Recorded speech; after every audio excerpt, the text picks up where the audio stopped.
महाराज की जय।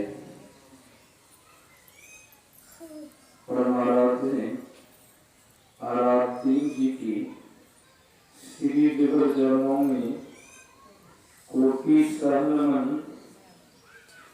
मंच और मंचासीन पूज्यपादाचार्य स्वामी श्री पूर्ण चेतन जी महाराज की श्री दिव्य चरणों में कोटि शरण मंच और मंचासीन आलोक जी महाराज के श्री दिव्य चरणों में कोटि शरण मंच और मंचासीन विनय सागर जी महाराज,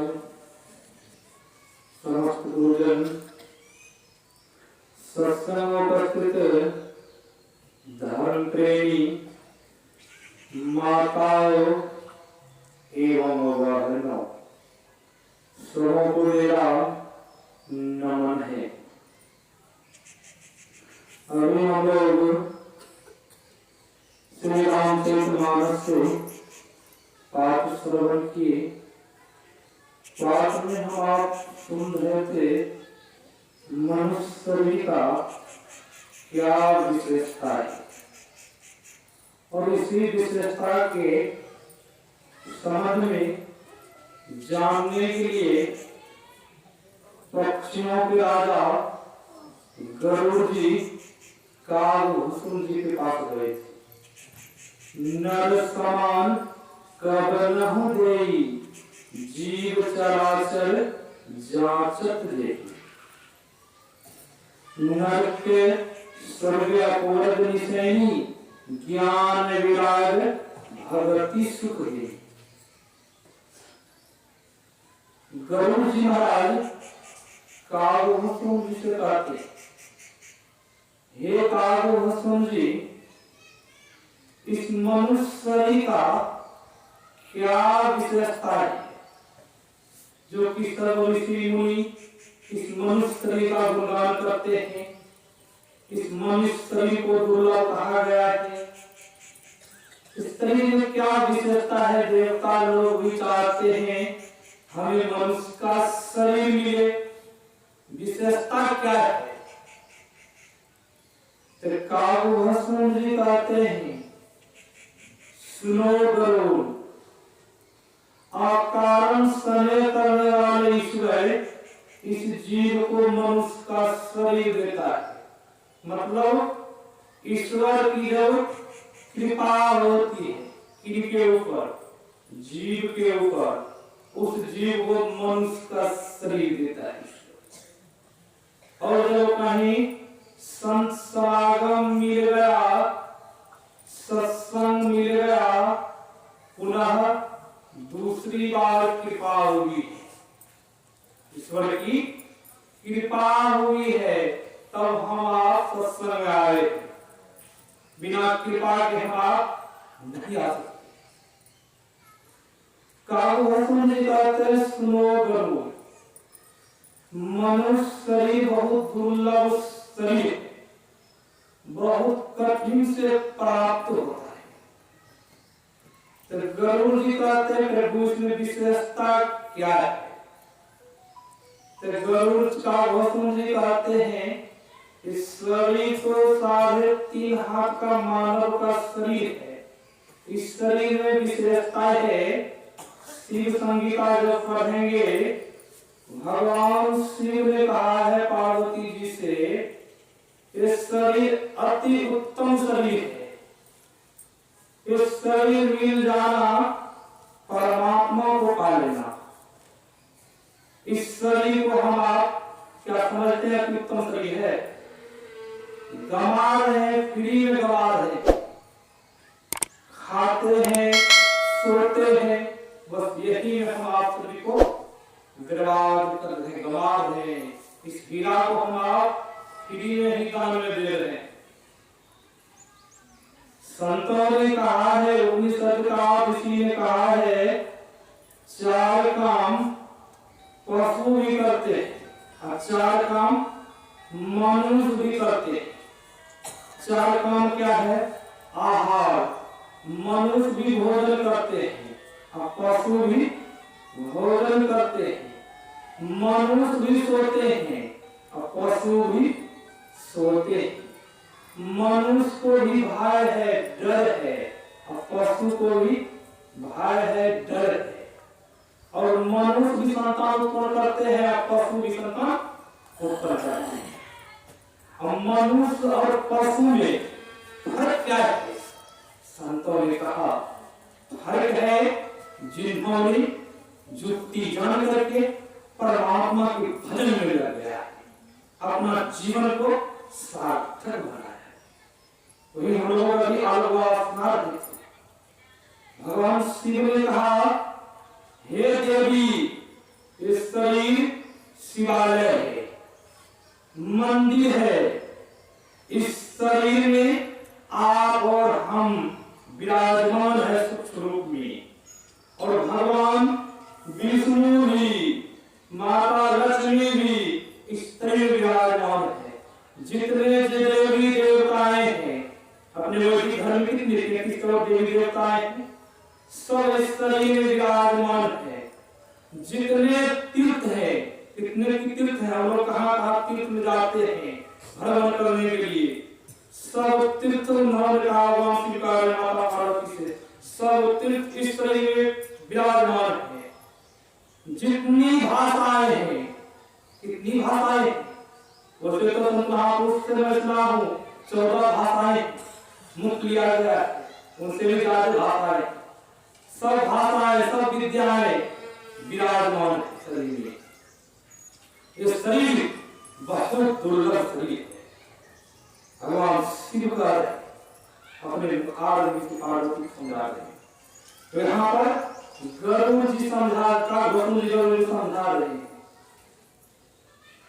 तो गरुड़ जी का तो विशेषता क्या है, प्रभु हमें और बताइए इस शरीर का विशेषता। तो काव्य जी का तो सुनो गरुड़, इस शरीर में अंधकार भी है, इस शरीर में प्रकाश भी है, इस शरीर में शब्द भी है। तो गरुड़ जी का प्रभु जानेंगे कैसे शरीर में प्रकाश है, शब्द है, अंधकार भी है, पता कैसे चलेगा? तो काव्य जी कहते हैं सुनो गरुड़, आंख बंद करके देखो, क्या देखते हो? तो गरुड़ जी आंख को बंद करते, कहा प्रभु अंधकार देख रहा हूं। तो काव्य जी कहते हैं यही है नरक की सीढ़ी है। इस शरीर में 3 सीढ़ियां लगी, यही नरक की सीढ़ी है। जो साधक युक्ति जान करके और जब उस युक्ति मार्ग पर चलना प्रारंभ करते हैं, वह अपने अंदर में प्रकाश को पाते हैं। वही है सुनो गरुड़, जो मानव, जो साधक अपने अंदर में चलता है, प्रकाश को जब पाता है, वही है स्वर्ग की सीढ़ी। और प्रकाश में चलते चलते जो साधक शब्द को पा लिया है, शब्द पकड़ा गया है, वही है मुक्ति की सीढ़ी। गरुड़ जी का है। और विशेषता क्या है? गरुड़ जी पूछ रहे हैं। सुनो, विशेषता ये है इस शरीर पा करके किसी को संत समागम मिल गया, सबसे बड़ा पुण्य वही है। इस संत समागम में बैठे हुए मुद मंगलमय संत समाजु जो जग जंगम तीर्थ राजू। एक जंगम प्रयाग में है, वहां हम आप स्नान करने के लिए जाते हैं। वहां कहीं जब सामान लेते जाएंगे, नहाने ले जाएंगे, जब उधर से आएंगे सामान की चोरी हो जाएगी। इधर तो गए हम खुद होकर के, उधर से सिर पटकते आएंगे कि संतों ने कहा है वहां पर इलाहाबाद में महिलाएं के लिए महिलाएं चोरी है और पुरुष के लिए पुरुष चोर है। नहाने के बहुत श्रद्धालु नहाते किसी बाली खींच लेते हैं, किसी के जबरदस्त उतार लेते, छीन लेते हैं नहाने के लिए। तो वही संतों ने कहा उस शरीर, उस प्रयाग में, जंगल में नहाने से शरीर की शुद्धि होती है, शरीर की पवित्रता आती है। इस जंगल में नहाने से मन की शुद्धि होती है। इस जंगल में स्नान करने से मन शुद्ध हो जाता है। जिस तरह कोई तीर्थ भ्रमण किया, चारों धाम भ्रमण करके आया, उस सज्जन से पूछा जाए महाराज आप तो पहले खैनी, बीड़ी, सिगरेट, तमाकुल, अफीम, जर्दा, मीट, मांस, अंडा, शराब खाते थे, पीते थे, क्या आपने शराब पीना छोड़ दिए हैं, सिगरेट पीना छोड़ दिए हैं? तो वह सज्जन कहेगा कि महाराज चारों धाम में भ्रमण करके आया हूँ, कभी कभी मैं संगत में पड़ के शराब पी ही लेता हूँ। कि जो कोई सिगरेट बीड़ी पीते हैं वो भी कहते हैं महाराज कभी कभी समय पा करके बीड़ी सिगरेट पी ही लेता हूँ। जो कोई मीट मांस खाते हैं महाराज मैं तो खाने के लिए नहीं चाहता हूँ, तो वो घर में बनाती है तो मैं थोड़ा बहुत खा ही लेता हूँ। क्या सज्जनों जरा विचार करें, क्या उनके ज्ञान से हमने गए, क्या पुण्य हो रहा आपसे? पुण्य नहीं हुआ। गंगा जल पवित्र है, गंगा में स्नान करने से शरीर पवित्र हो जाता है। शरीर बीमारी लगी हुई है तो बीमारी ठीक हो सकता है गंगा नहाने से। मन में जो बीमारी है, रोग लगा हुआ है, मन के रोग के बारे में का गौतम जी पूछे हैं, गरुड़ जी पूछे का गौतम जी से मन का रोग क्या क्या है, 7 प्रश्न किए हैं, 7 प्रश्न पूछे हैं। उधर वो विश्वास हुआ है तो वही कह रहे हैं सबसे मानवों को जीवन में दुख कौन सा है? गरुड़ जी का गौतम जी का, तो गरुड़ जी का सुनो का गौतम जी सुनो, गरुड़ सबसे बड़ा दुख है मानवों को जीवन में दलितता प्राप्त करना, दलित हो जाना, सबसे बड़ा दुख वही है। वही हम लोग पाठ सुंदर के पाठ श्रवण किए हैं। भगवान पुरुषोत्तम श्री राम ने गुरु ब्राह्मणों को और पूर्वासियों को बुलाया। पूर्वासियों का अर्थ क्या होता है? पूर्वासियों का अर्थ हुआ हम लोग यहाँ के वासी नहीं है। अभी पंजाब के मुख्यमंत्री चन्नी सिंह है, उनका कहना था पूर्वासियों को यहाँ से भगा दिया जाए, जो बिहार यूपी वाले हैं उनको यहाँ से निकाल दिया जाए, ये यहीं पर चल रहा है। तो पूर्ववासियों हम लोग यहाँ के वासी नहीं है, तब कहाँ के वासी है? बात यहाँ आ जाएगी महाराज हम तो नहीं आ रहे हैं, वासी कहाँ के हैं? संतों ने कहा आप यहाँ के वासी नहीं, आप पृथ्वी का जन्म हुआ है, आप कहाँ के रहने वाले हैं? जीवो परम पिता निश्चिन्हो कहते संतन हितकारी गुरुमाजी का रहे, सबों संतों का विचार है, राय है, सबों संत कर रहे हैं हे जीवो आप यहाँ के रहने वाले नहीं है, उस परमात्मा के पुत्र हैं, संतान है, उस परमात्मा को चिन्हो, उनको पहचानो। क्या उनको पहचानते हैं? कहेंगे महाराज पहचानते तो हैं, बीच बीच में छठ पूजा आ जाता है, बहुत तरह का पूजा आ जाता है, वो कर ही लेता कि यही करते हैं। तो संत महापुरुष ने कहा है 100 वर्षा भक्ति करे, एक दिन पूजे जान, 100 अपराधी आत्मा परे 84। देवता भीतर गुणा भवानी यह हमारा 84 चरण कभी साल कर वही श्री राम प्रभु कर रहे हैं।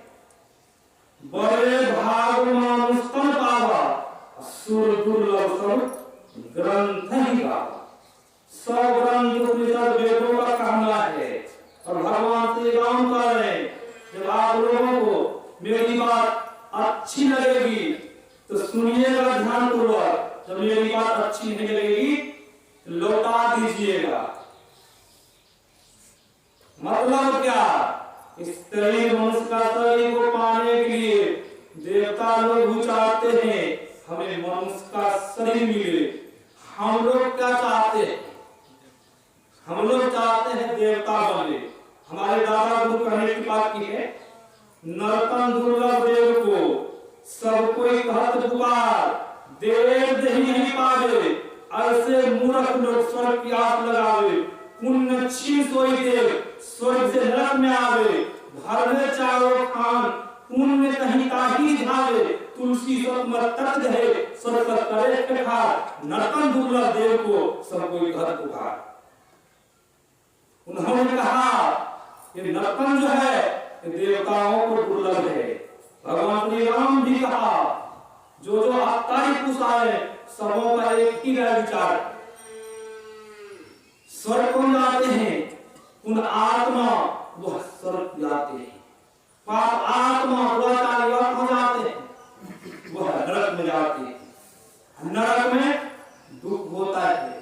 संतों ने कहा है स्वर्ग भी दुखदाई है और नरक तो दुखदाई है। ये है कि स्वर्ग जो है सोने की जंजीर है, नरक जो है लोहे की जंजीर में बांधे हुए हैं। तो जब कोई बंधन में बांधे हैं क्या उनको सुख होगा?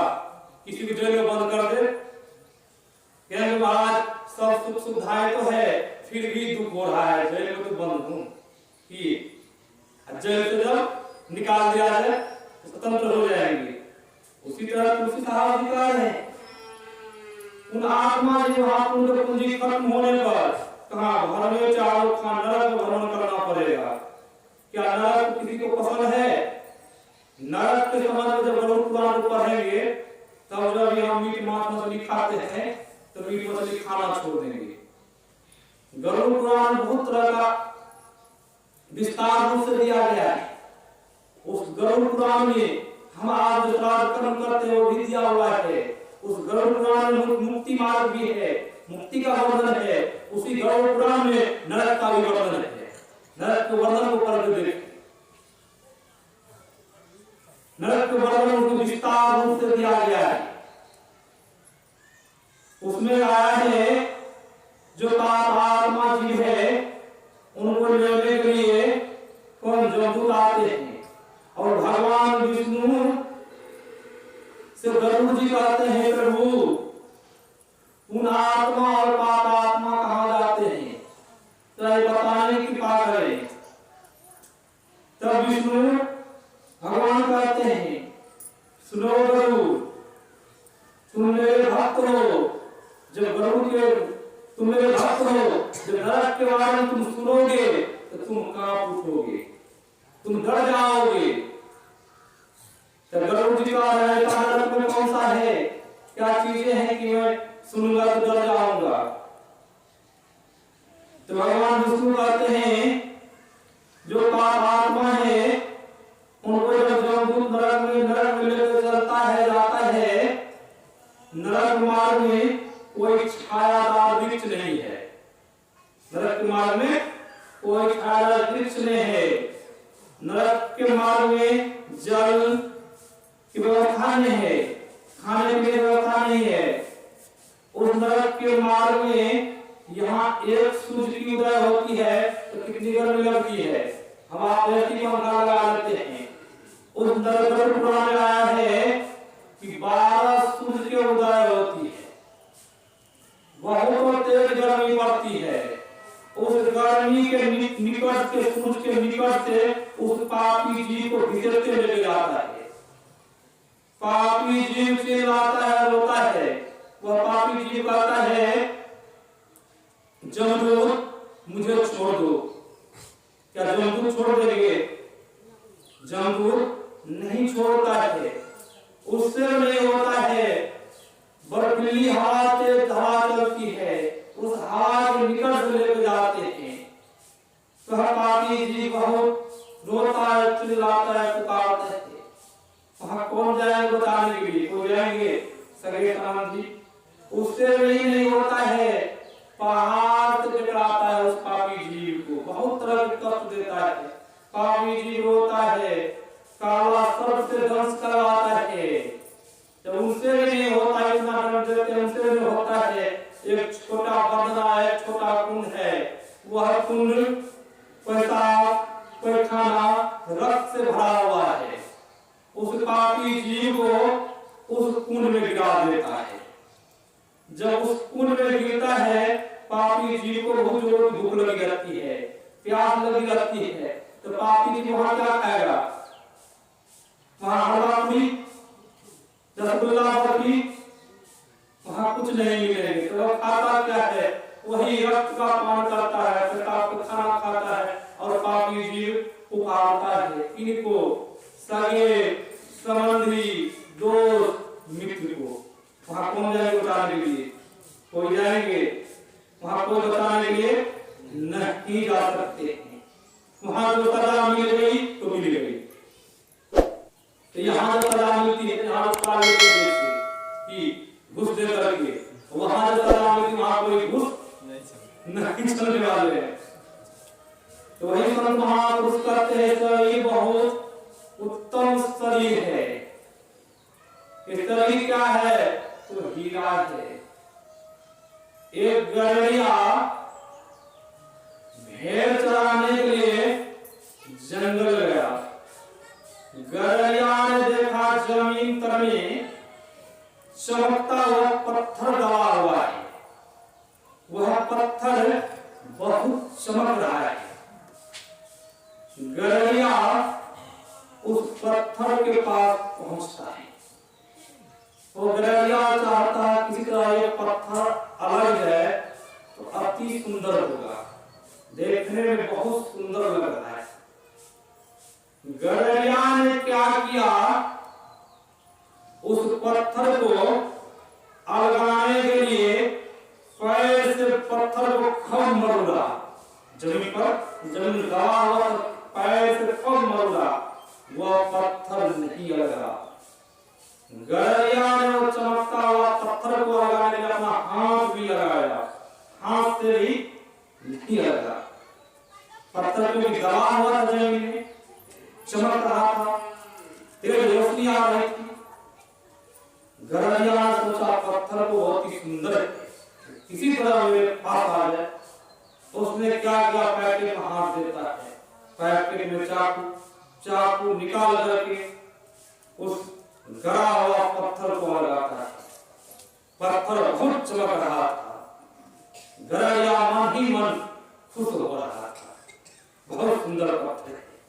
उस पत्थर में छेद भी था।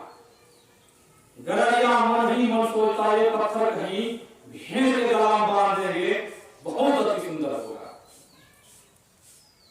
गड़रिया ने क्या किया? उस पत्थर में धागा फंसाया, धागा फंसा करके जो भेड़ सबसे आगे चल रहा था, उस भेड़ के गला में चमकता हुआ पत्थर हुआ। उसी सड़क से एक जहुरी गुजर रहा था, जहुरी की दृष्टि पड़ जाती इस पत्थर पर। जहुरी मन ही मन सोचता है कि गड़रिया महामूर्ख महापागल है, इनको पता ही नहीं है कि भेड़ बकरी चरा रहा है, इनको पता नहीं है क्या है। ये तो माल हो जाएगा, इनका भेड़ चराना छूट जाएगा, इनको जब पता हो जाए। गड़रिया को बताना नहीं, जहुरी के मन में लोभ आ गया। गड़रिया मुझे बता दिए तो बेच करके घर मकान बना लेगा। गड़रिया जहुरी है, मन ही मन सोचता है गड़रिया को बताना नहीं। जहुरी गड़रिया के पास पहुंचता है, उस गड़रिया से कहता है गड़रिया तुमने जो चमकता हुआ पत्थर भेड़ के गला में बांधा है, वह पत्थर मुझे दे दो। गड़रिया कहता है ले जा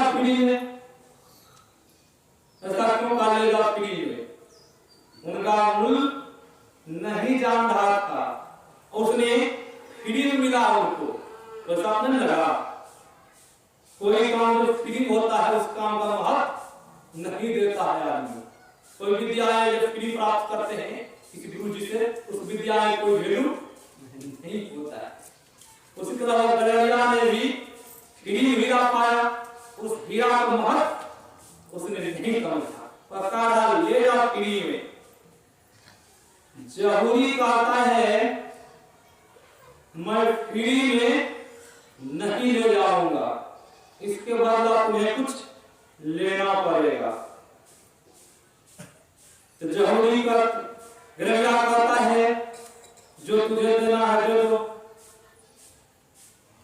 जहूरी ने क्या किया, 5 रुपया का सिक्का निकाला, गलेरिया के हाथ में दे दिया और गलेरिया से कहता है वो चमकता हुआ पत्थर मुझे खोल के दो के गला से। गलेरिया ही मन खुश हो रहा है, मैं तो कुछ किया नहीं, 5 रुपया का सिक्का मेरे पास आ गया, मन ही मन खुश हो रहा। उधर जहूरी भी खुश हो रहा है, मूल्यवान वस्तु को मैंने पाया 5 रुपया में, कोई कष्ट नहीं उठाना पड़ा, कोई बिल नहीं हुआ, फिर मैंने पा लिया।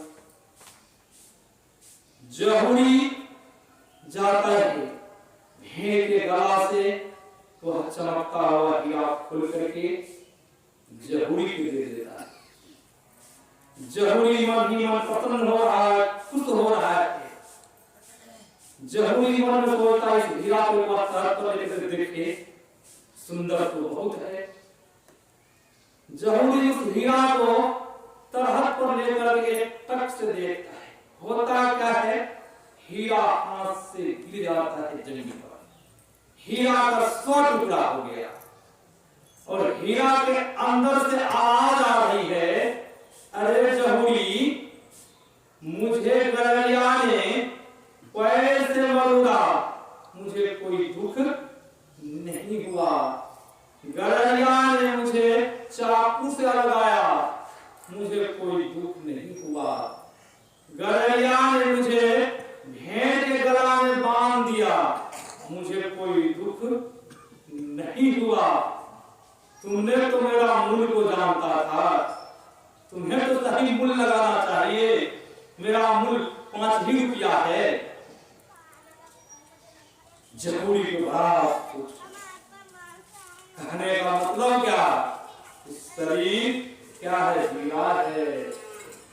इस हीरा के बारे में किनको पता है, परमात्मा रूपी जहूरी को पता है शरीर क्या है। हम लोग गलेरिया बने हुए हैं, कोई पता ही नहीं है इस शरीर क्या मिला है। इसी शरीर से मुक्ति मिलती है, इसी शरीर में सिद्धि मिलती है, रिद्धि मिलती है। इसी शरीर से आप प्रधानमंत्री बन सकते हैं, इसी शरीर से आप डीएसपी कलेक्टर बन सकते हैं, जो चाहेंगे इसी तरह से बन सकते हैं। क्या पशु शरीर से बन सकते हैं?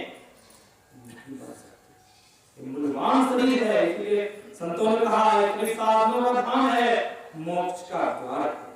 इस शरीर को कहते कहते भगवान श्री राम ने कहा दिया, ये शरीर नाव है, जिस तरह नदी में नाव चलती है, उन पर खेलने वाले तो नाव चलाने वाले कोई तो होंगे, नावी है, नाव चलाने वाले। इस तरह इस नाव को चलाने वाले कौन है?